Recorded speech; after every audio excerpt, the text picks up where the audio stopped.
غصے پر قابو کرنے کے فضائل سے پہلے غصہ آئے تو اس سے پہلے ہمیں غصہ پی کیسے جانا چاہیے یا غصے کو ختم کیسے کرنا چاہیے، اس کے متعلق اللہ کے رسول صلی اللہ تعالی علیہ وسلم نے کچھ ہدایتیں ہمیں عطا فرمائی ہیں۔ حضرت معاذ بن جبل رضی اللہ تعالیٰ عنہ بیان کرتے ہیں کہ دو آدمی نبی کریم صلی اللہ تعالی علیہ وسلم کے سامنے لڑ رہے تھے، یعنی جھگڑا کر رہے تھے۔ ان میں سے ایک شخص بہت شدید غصہ میں تھا اور یوں لگتا تھا کہ غصہ سے اس کی ناک پھٹ جائے گی، یعنی اتنا آگ بگولا ہو چکا تھا۔ نبی کریم صلی اللہ علیہ وسلم نے ارشاد فرمایا، مجھے ایک ایسے کلمہ کا علم ہے، اگر یہ وہ کلمہ پڑھ لے گا تو اس کا غصہ جاتا رہے گا۔ حضور نے فرمایا اس کو دیکھ کر کہ مجھے ایک ایسے کلمے کا علم ہے کہ اگر یہ شخص جو غضبناک ہے، غصے کی حالت میں، اگر وہ اسے پڑھ لے گا تو اس کا غصہ جاتا رہے گا۔ حضرت معاذ نے پوچھا کہ یا رسول اللہ علیہ الصلوۃ والسلام، وہ کلمہ کون سا ہے، وہ کیا ہے؟ تو حضرت حضور سید المرسلین صلی اللہ علیہ وسلم نے ارشاد فرمایا کہ وہ یہ کہے، اللہم انی اعوذ بک من الشیطان الرجیم، یعنی کہ یہ وہ کلمہ پڑھیں، اللہم انی اعوذ بک من الشیطان الرجیم، تو اس سے انسان کا غصہ جاتا رہتا ہے۔ ایک اور روایت میں حضرت ابو ذر رضی اللہ تعالیٰ عنہ بیان کرتے ہیں کہ سرکار دو عالم صلی اللہ علیہ وسلم نے ارشاد فرمایا، جب تم میں سے کوئی شخص غصہ ہو اور وہ کھڑا ہوا ہو تو بیٹھ جائے، کھڑا ہوا ہے تو بیٹھ جائے، پھر بھی اگر غصہ اس کا دور نہ ہو تو پھر وہ لیٹ جائے۔ ایک اور روایت میں ہے کہ حضرت عطیہ رضی اللہ تعالیٰ عنہ بیان کرتی ہیں کہ رسول اللہ صلی اللہ علیہ وسلم نے ارشاد فرمایا کہ غضب یعنی کہ غصہ شیطان کے اثر سے ہے، اور شیطان آگ سے پیدا کیا گیا ہے اور آگ پانی سے بجھائی جاتی ہے۔ کیا فرمایا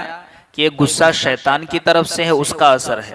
اور شیطان کو چونکہ اللہ رب العزت نے آگ سے پیدا فرمایا ہے، تو اب چونکہ آگ تو پانی سے بجھائی جاتی ہے، ٹھنڈی کی جاتی ہے، تو جب تم میں سے کوئی شخص غضبناک ہو یعنی غصہ آئے تو وہ وضو کر لے، وضو کرنے سے بھی غصہ دور ہو جاتا ہے۔ حضرت ابو ہریرہ رضی اللہ تعالیٰ عنہ نے سے بیان روایت ہے کہ رسول اللہ صلی اللہ علیہ وسلم نے فرمایا، جس شخص نے غصہ پر ضبط کر لیا حالانکہ وہ اس کے اظہار پر قادر تھا۔ اب یہاں سے غصہ کو ضبط کرنے کی فضیلت بیان کی جا رہی ہے، یعنی وہ شخص جس نے غصے پر قابو پا لیا اور اپنا غصہ پی گیا، اس کے بارے میں ہے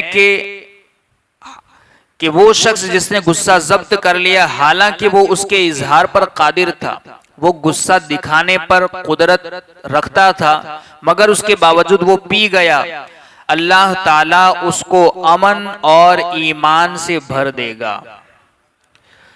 حضرت معاذ بیان کرتے ہیں کہ رسول اللہ صلی اللہ علیہ وسلم نے فرمایا، جس شخص نے غصہ کو ضبط کر لیا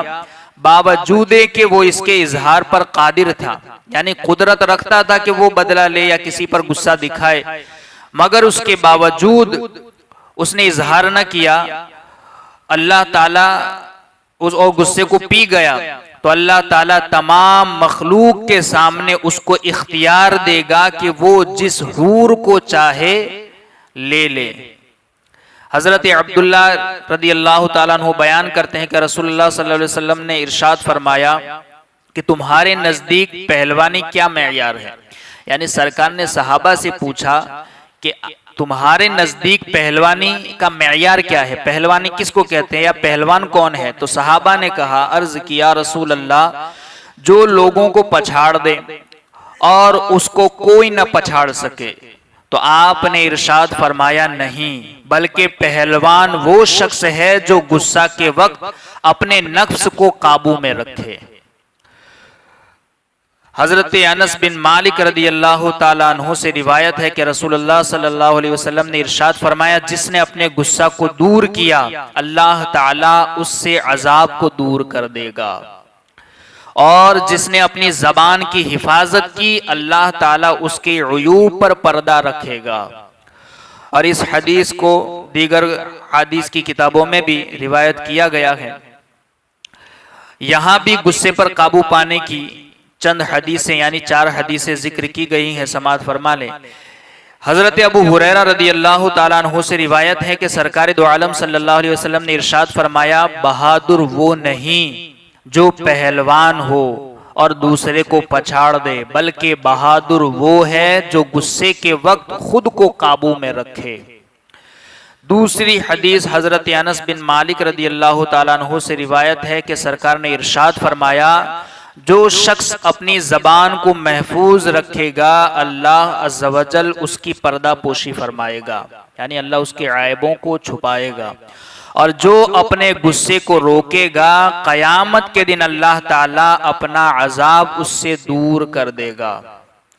اور جو اللہ عز و جل سے عذر کرے گا تو اللہ عز و جل اس کے عذر کو قبول فرما لے گا۔ تیسری حدیث حضرت انس ہی سے روایت ہے کہ نبی کریم صلی اللہ علیہ وسلم نے ارشاد فرمایا کہ اللہ تعالیٰ ارشاد فرماتا ہے، جو اپنے غصہ میں مجھے یاد رکھے گا میں اسے اپنے جلال کے وقت یاد کروں گا،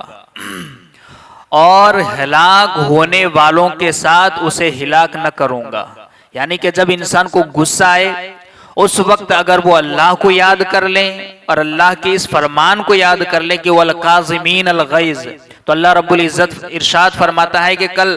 قیامت میں جب میں غضبناک ہوں گا تو اس وقت میں اپنے جلال کے وقت اسے یاد رکھوں گا اور اسے ہلاک کرنے والوں کے ساتھ ہلاک نہیں کروں گا۔ حضرت عبداللہ بن عمر رضی اللہ تعالیٰ عنہما سے روایت ہے کہ تاجدار مدینہ صلی اللہ علیہ وسلم نے ارشاد فرمایا، اللہ تعالیٰ کی خوشنودی کے لیے بندے نے غصہ کا گھونٹ پیا، اس سے بڑھ کر اللہ کے نزدیک کوئی گھونٹ نہیں ہے۔ یعنی غصہ پی جانا اس سے بڑھ کر عمل اللہ رب العزت کے نزدیک کوئی عمل نہیں ہے۔ یہ 2 صفتیں ہوئیں متقین کی، پرہیزگاروں کی۔ پہلی کہ جو خوشحالی اور تنگ دستی میں اللہ کی راہ میں خرچ کرتے ہیں، اور دوسری ہے وہ جو اپنے غصے کو پی جاتے ہیں، یعنی اپنے غصے پر قابو پا لیتے ہیں۔ تیسری صفت جو ہے وہ ہے درگزر فرمانا، معاف کرنا، عفو۔ عفو کا معنی ہے کہ انسان کو اگر کوئی تکلیف پہنچے یا کسی انسان کے ذریعے اسے کوئی ضرر پہنچے، اب یہ انسان اس سے بدلہ لینے پر قادر ہے، قدرت رکھتا ہے، طاقتور ہے،